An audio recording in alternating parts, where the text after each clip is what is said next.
Assalamualaikum Besti. Kali ini aku mau masak sayur sop, tapi satu plastik itu ku bagi dua. Karena bagi keluarga kecilku sayur sop satu plastik itu kebanyakan. Yang setengahnya ku bikinin bala-bala atau bakwan. Temenin masak ya Besti, sambil aku ceritain cerita horor nyata. Kali ini ceritanya kejadiannya itu terjadi di pantai. Kejadiannya itu semasa aku masih SMA. Waktu itu aku sama beberapa temanku, kayaknya ada 4 orang deh. Jadi aku main ke rumah temanku. Tapi aku lupa ya Besti, waktu itu sebenarnya kita itu ngapain, entah itu belajar kelompok. Kayaknya sih waktu itu habis belajar kelompok di rumah temanku. Terus selesai belajar kelompok, kita langsung main ke pantai di dekat rumah. Tapi Besti, kalau nggak berempat ya berlima, aku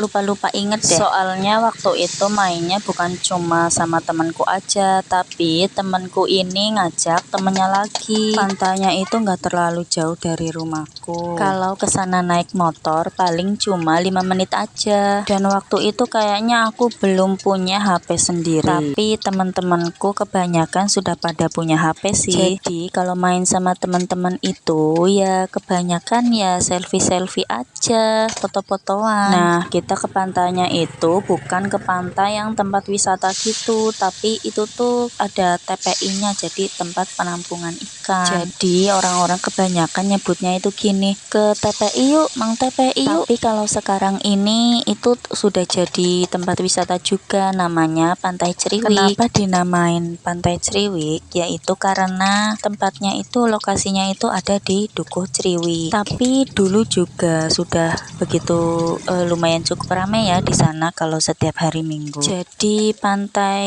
Ceriwik itu dulu termasuk pantai yang favorit di kalangan remaja yang lagi senang-senangnya pacaran. Soalnya buat enak, buat mojok mungkin ya. Soalnya banyak pohon cemaraknya gitu. Kembali lagi ke ceritaku ya Besti. Jadi waktu itu pas aku sama teman-temanku ke sana itu enggak terlalu rame sih, agak sepi gitu ya. Karena mungkin sudah sore, sekitar jam 3 atau jam 4-an lah, aku lupa, atau malah mau hampir jam 5 mungkin. Maaf ya Besti, lupa inget soalnya. Jadi pas kita nyampe sana, kita parkirin motor, terus kita itu ke arah ke pantai gitu, deket air laut kan. Tapi kita masih di bawah pohon cemara gitu. Dan pada waktu kita itu foto-foto di pohon cemara, ada suatu keanehan. Awalnya itu nggak ada yang soalnya kita foto-foto, temanku ada yang naik ke pohon cemara gitu, terus kita foto bareng gitu kan, cekrek, kita juga nggak mikirin apa-apa lah. Terus pas tiba-tiba ada si Yani ini yang lagi pegang HP,